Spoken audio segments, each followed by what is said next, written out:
right, 5.5 is going to be similar to what we did before when we were just trying to find the area under a curve. Now what we're trying to do is we're trying to find the area between two curves. So if you're trying to find the area between f of x and g of x, so if f of x is my top function, and I'm going from a to b, if I find the integral from a to b of f of x, doesn't that give me this entire shaded portion here? And then if I find the area under g of x, that gives me this shaded portion. So what happens if I take this piece here and I subtract that piece there? You get the piece in between, right? So that's what this picture is kind of trying to show you there. So if you're trying to find the area between f and g, you just take the integral of f of x minus g of x dx from, a to b or wherever you're going there.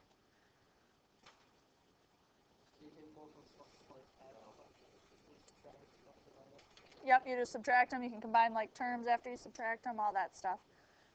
Okay, so that's what this is saying over here. So area of a region bounded by two graphs. If f and g are continuous, and if f is the larger one, f goes first. So whichever one's on top goes first. So you might want to write yourself a little note there. So f of x is your top function. So you do top minus the bottom here.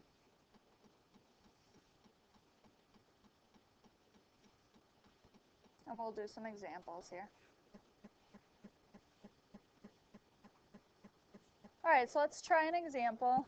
Go ahead and get your calculator out and throw this into your y equals. And throw this into like your y2. And we're going from 0 to 2, so in your window I'd go from 0 to 2 for your x's, and then try to find a good y value there, okay?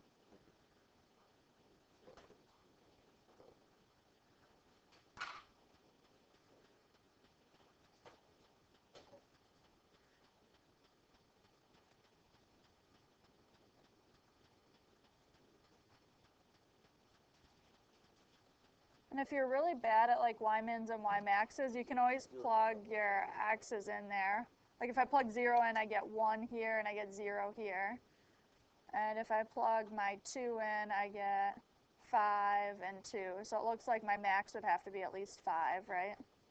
And my min may be 0.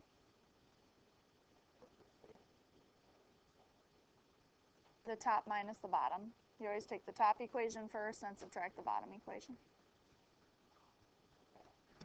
So we get a good graph there?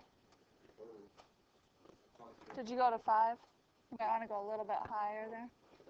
I tried to be as fast as That looks good. Okay, so if you throw that in your calculator, it looks something like this, right? Now, which one is the blue graph here? X squared plus 1. And the red one here is just y equals x, right? So when I set up my integral here, I'm trying to find the area bounded by these graphs. So there's the blue graph, there's the red graph. X is between 0 and 2, so it means it cuts it off here at 0 and then cuts it off here at 2. So this is my shaded portion.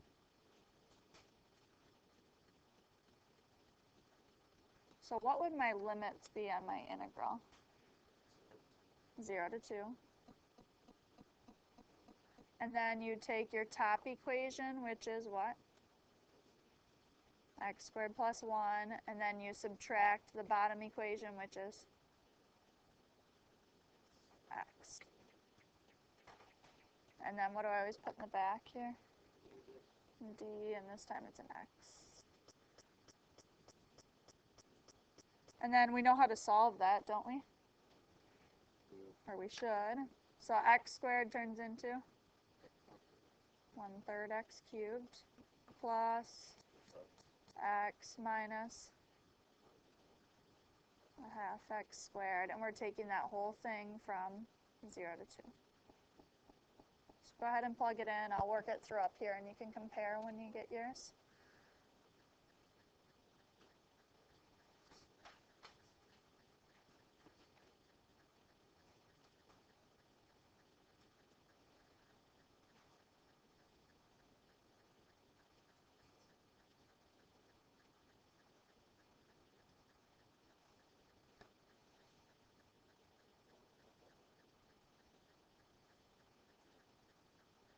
Now, is this an area? Yeah, it says find the area, so I'm just going to label it units squared.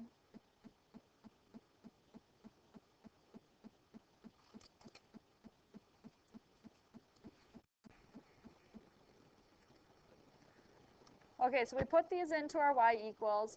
If you have a bad window here, it might be kind of hard to see what area they're even talking about. One thing you might want to do when you're doing these, especially when you're getting started, is kind of zoom out. If you do like -10 to 10, you can see where the graphs actually cross each other. And then you can come up with a better window, kind of zooming it into just that section. But this is the section we're talking about, right? That's the part that's enclosed. Is anything else enclosed by these graphs? No, because this one goes down forever, this one goes up forever. They're not going to cross again. Same thing over here. So this is your area. If you need to sketch it, you can. And remember, I do the top equation minus the bottom equation, right? Which one is my blue here? 3 minus x squared, so I'm just going to write that up here. And then the red one is the 2x. What else am I going to need in order to do this? Where your x's are. So you can kind of eyeball them. The only thing with eyeballing them is, yeah, it might not be right. So you can do it in your calculator using the intersect button. That's fine. Okay, the other thing that you can do if you don't have your calculator is you can set the two equations equal to each other. So you could go 3 minus x squared equals 2x, and then solve for your x's. So if I move all my x's and stuff over to the right, I would get x squared plus 2x minus 3. And then I can factor this. And what does that factor to? So add to here, multiply to here would be a positive 3 and minus 1. So my intersections would be -3 and 1. And does that support, is that supported by what the graph looks like here? Yeah. So this is at 1 and this is at -3. Okay, but you can always use the intersect button if you have your calculator there too. So what is my integral going to look like? From -3 to 1. Okay, so you take the top one, which is 3 minus x squared, and then what do we do?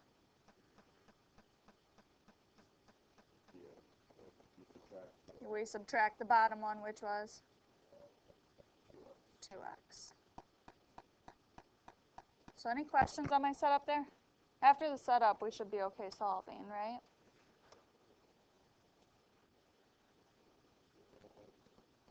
So any questions on the new part of this? Otherwise, I'm just going to solve it up here and you guys can follow along.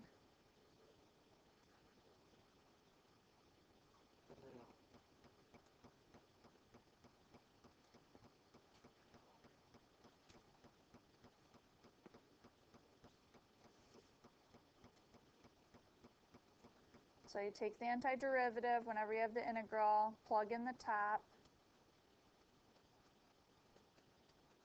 and then you subtract and you plug in the bottom.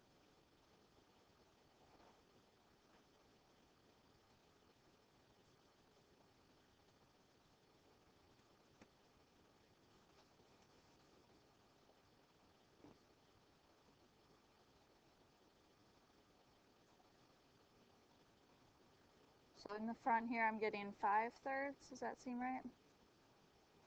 And then in the back, I'm getting +9. So like 10 2/3 would be one way to write it. Or maybe you have 32/3. Whichever way is fine. And then, is this an area? Yes. Okay, so it's going to be asking you to find the area, so this is still units squared. So we're back to finding area. Even though some of it's above and some's below, if you do the top equation minus the bottom equation, it actually gives you that shaded region. Okay, so it's no longer like a negative part underneath with this.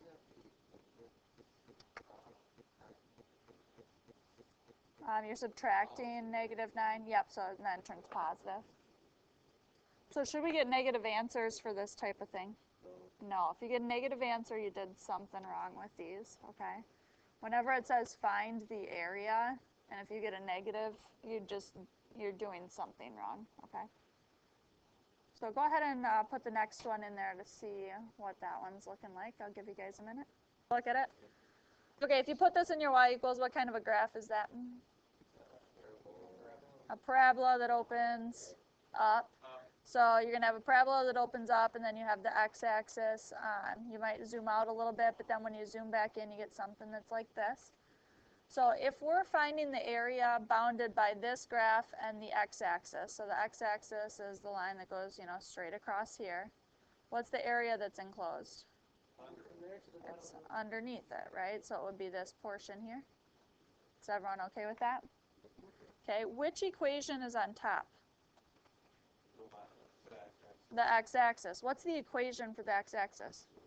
Y equals 0, right? So really 0 is the top equation here. And then what's the bottom equation? X squared minus x minus 2. So when I set up my integral for this one, what am I going from? Negative 1 to 2. And top equation is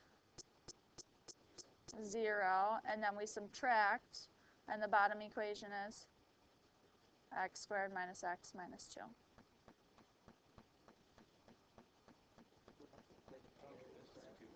So you could distribute this negative through to all of those then. That's probably what I would do here. So negative 1 to 2, we would just have a negative x squared plus x plus 2 dx. And then from there, it's not anything crazy. If you would have these flipped by chance, you would end up with a negative area at the end. So you'd know you did something wrong, okay? So then you can take your antiderivative.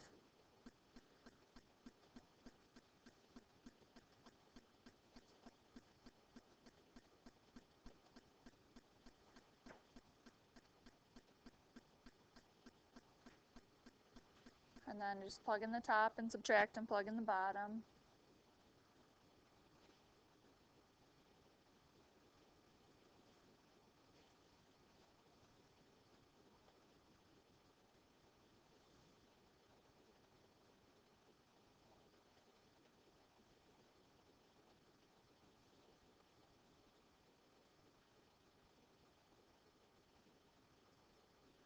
So I'm getting 10/3 for the front piece, because this would be 6, which is 18/3 minus 8/3. So I've got 10/3 there. And then back here, that one's a little bit harder to deal with because we need to get a common denominator, which would be 6. So this is 2/6 plus 3/6 minus 12/6. So how many sixths would there be? So let's switch this one into sixths also. So this would be 26. And then here I've got how many? -7, right? And the two negatives turn to positive. So really I have 27/6. And 3 goes into the top how many times? 9, and into the bottom twice. And this is an area, so I'm going to add the units squared into the back here. Or it's 4.5 if you like the decimal there. So questions on that?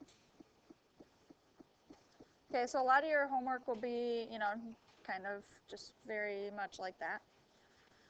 Okay, there is something else that can happen with these problems here. It's beautiful. What are you oohing? Awful, ugly. Okay, if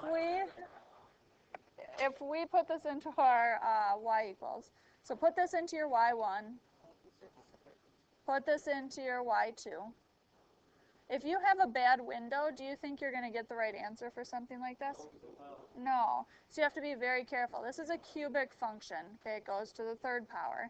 A cubic function typically goes like up, down, or down, up, down. Okay? And this one here is a parabola, so it goes down and up, or up and down. So you should be aware that they may intersect more times than what you see on your screen the first time. So you might have to zoom out again. But if you set up your window like this, you'll see that same picture. But it is very easy to have trouble with that part of it.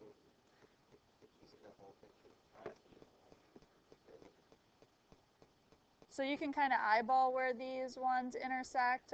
In your calculator, how could you find to make sure that it's right? The intersect button, right? Second calc. So where is this intersection here at? This one is -3. And then they intersect here at 0. And then they intersect out here at 2. Okay. Now sometimes when two functions are graphed, the same function will not be on top the entire interval. Okay, if this happens, you break it up into two pieces. Okay, and you're going to do them separately. So if I'm going from -3 to 0, let's start with that piece. Which graph is on top, F or G? Okay, so it's the cubic one, right? So that's my f of x is here. And the bottom one is g of x. So if I'm going from -3 to 0, I'm doing my f of x and I'm subtracting my g of x. Is everyone okay with that? And then I'm going from 0 to 2. And which function's on top when I get over here? The other one. Yeah, g is now on top, right? And f is on bottom. So then here you have to put g of x first, and then f of x next. So questions on that? Now, do you see how there's some like terms in these? Okay, so when you actually subtract these pieces, we could just do some scratch work here. If I do my f of x minus g of x, that's going to be x cubed plus 2x squared minus 3x, and I'm subtracting x squared plus 3x. So what's that going to turn into? How many x cubes will I have? Just one, right? So positive 1x cubed. I have 2x squared here, and I'm subtracting an x squared here, so I have plus x squared. And then I have negative 3x here and negative 3x here if I distribute, so I get minus 6x. That's what you meant, right? Yeah. So just be careful that you distribute the negative. Any questions on that part?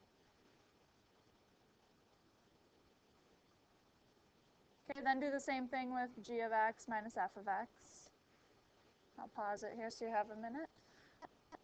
So for the back piece here, it goes from 0 to 2. And if I take this one first and this one second, my x cubed is going to be what?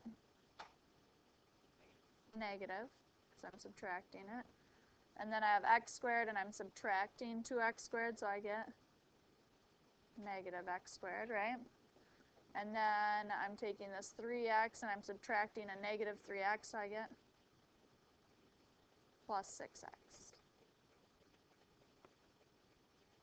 Okay. And then from here, you just do your antiderivatives and plug them in. So you guys can work through that, and I'll work through it up here at the same time.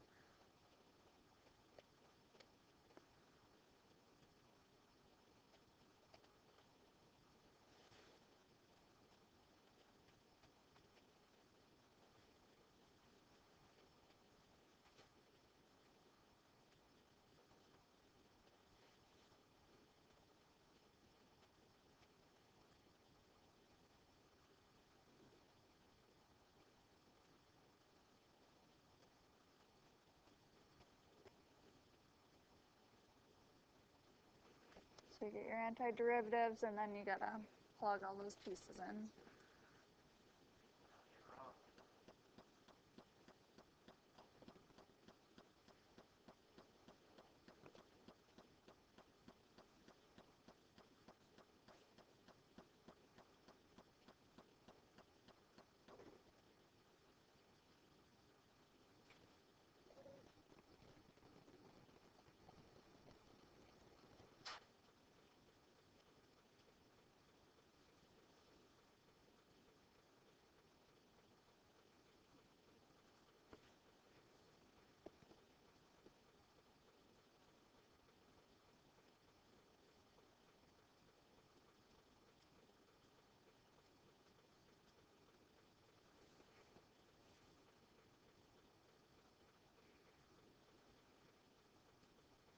So this is what I'm getting. Obviously the zeros just go away here. This negative I'll distribute after. Kind of really pretty numbers here, right? I suppose if I want to get a common denominator the entire way, what's my common denominator going to be? It would end up being 12. I might end up first just putting all the number pieces together, so I have less of that going on. So I'll distribute this negative through. So I have negative 81/4. This would become a plus 9 plus 27. And then a minus 4 minus 8/3, and then plus 12. So if I put these numbers together here, 9, 27, and 12. So 9 and 27 will give me 36, right? 36 plus 12. 48 minus 4. So I'm at 44, right, with those numbers. And then I still have this minus 81/4 and then minus 8/3. So if I do want to get a common denominator, if I had to, my common denominator would be 12 here. So what would 44 times 12 be? You might need your calculator for that part. 528. Okay, so I have 528 twelfths minus 81, or sorry, not 81, we want twelfths. So this one would turn into how many twelfths? 243 sounds right. And then twelfths here, I multiply by 4 on top and bottom, so I get 32, right? And then you can just subtract those. Obviously, this one would be a little bit, scratch work probably. So how many twelfths do I get? 253, that's what I have.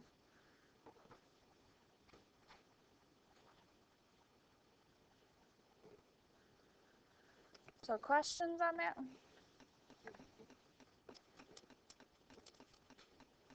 So everyone understands if the function that's on top changes, you have to split that, right? Okay.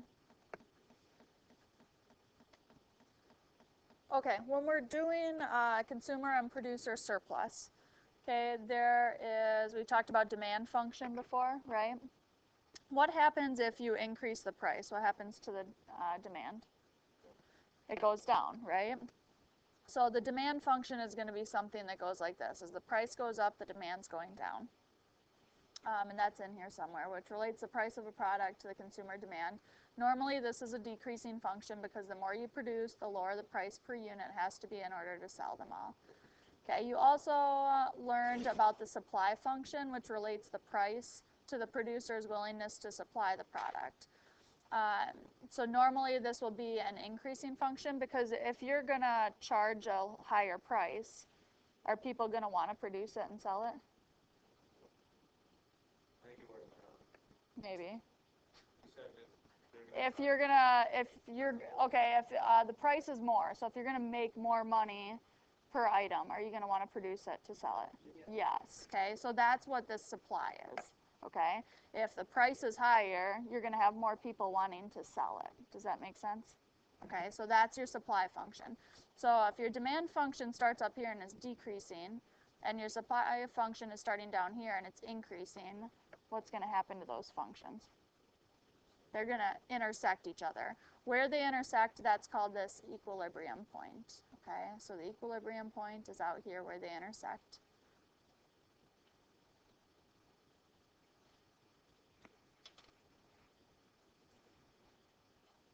And in here it actually says that maybe in better words than what I used. It says normally this will be an increasing function for the supply because the higher the price, the more willing the producer is to supply the product.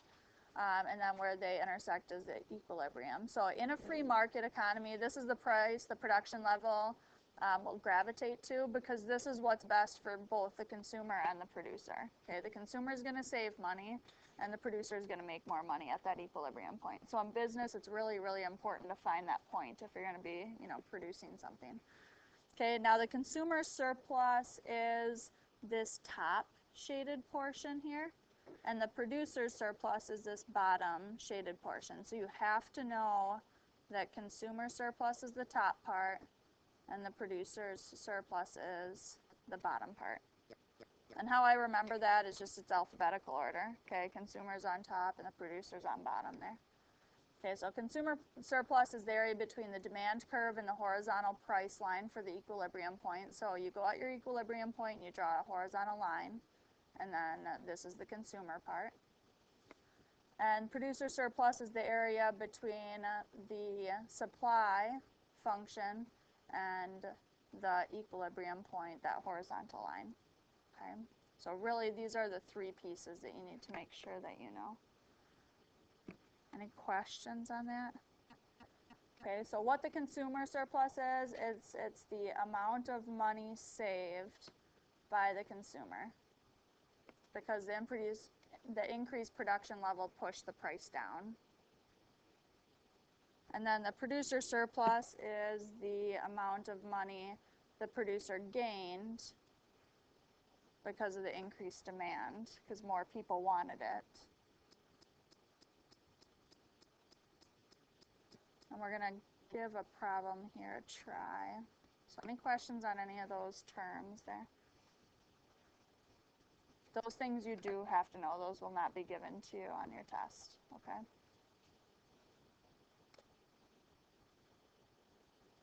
Okay, I'll have you guys put this in your calculator. So we're given the demand and supply functions for a product are modeled by these two here. So here's our demand, here's our supply, put them in your Y1 and Y2. Try to find a good window so you can find where they intersect each other and find that intersection point. Okay, so I'll give you guys a minute to do that. Okay, so you guys graphed those and they intersect out here, right? So what was the coordinates of their intersection? 20, 4. So you can see that on mine here also. So if I draw this horizontal line in, what's the equation of that line? Y equals 4, right? So this equation, or this line here, is y equals 4. What's this equation here?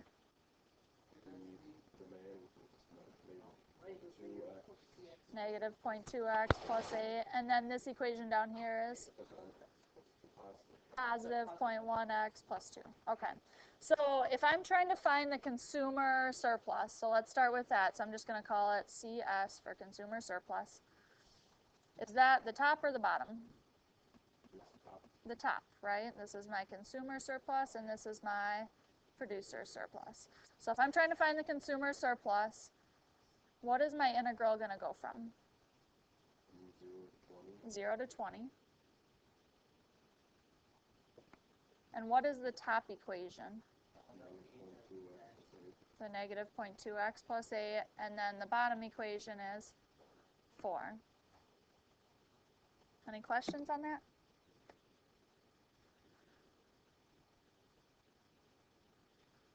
So go ahead and solve that.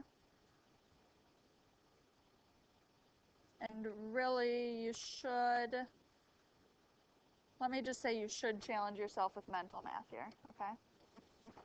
Yes. It's very, very possibly done with mental math.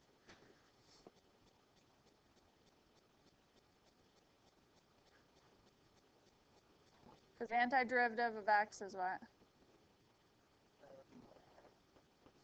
1/2 x squared. Now this plus 8 and minus 4, can you put those together? Yeah, so it just gives me a plus 4x down here.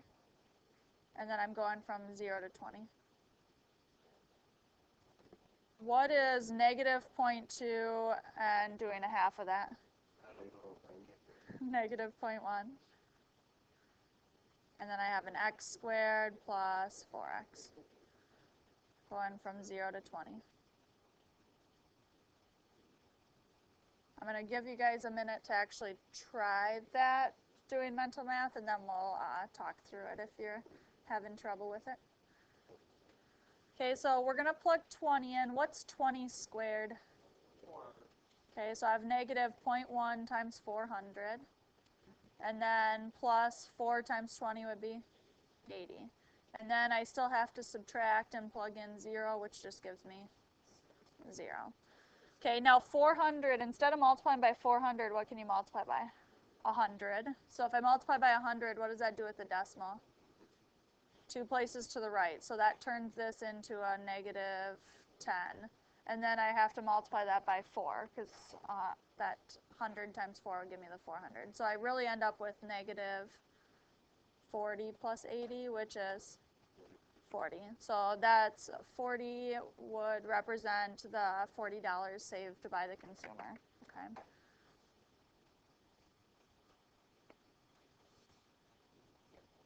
So I'm just going to write $40 saved. Okay, you get 40 there. So let's try to set up the producers here.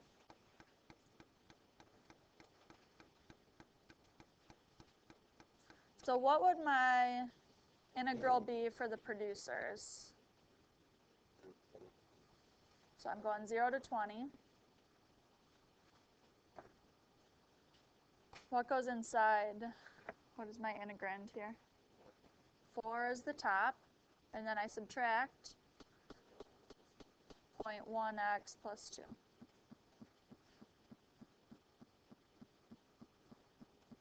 And I'll just combine my constants here together. So this would be 4 minus 2, so really I have 2 minus 0.1x.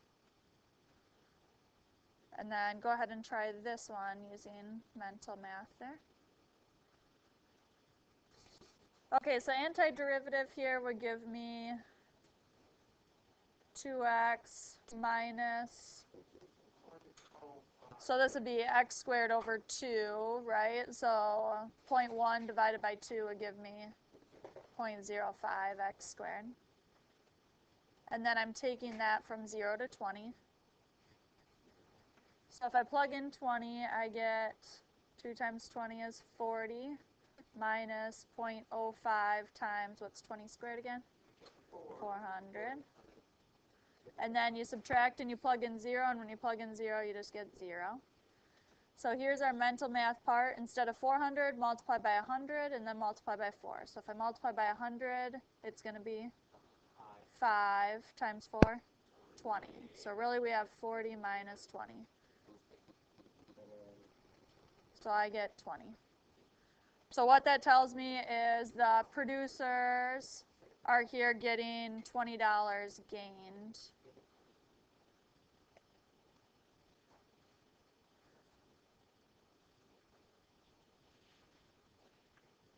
Okay, so the producer surplus is that $20 there.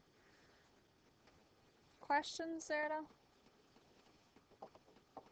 You just have to remember, you know, the consumer surplus is on the top, the producer surplus is on the bottom, and you use that horizontal line as one of your equations, okay? So, in your homework? I don't know. Probably a couple of them, I'd say. All right, and there's your homework there then.